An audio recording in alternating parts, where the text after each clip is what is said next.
I haven't encountered yet those kind of experience sa establishment namin or sa building namin. So, ewan ko. I guess some, pero it's hard to believe. I mean, for me kasi it's hard to believe if I don't experience such things or see or feel, 'di ba? Hindi ako basta-basta naniniwala. So, actually, nag-apply ako sa call center 5 times legit to.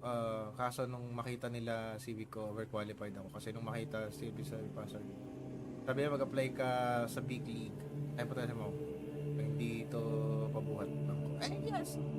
Ano naman, you also mentioned that you're a civil service passer naman. So,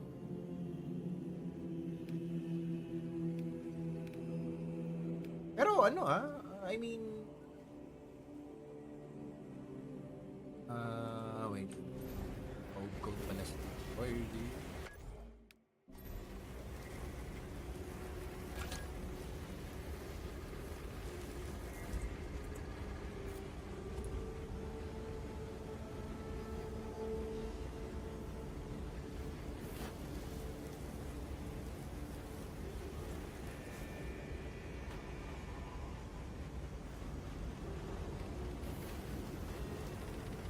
Pero for the sake of it, kasi lahat ng tropa ko nag-work sa call center.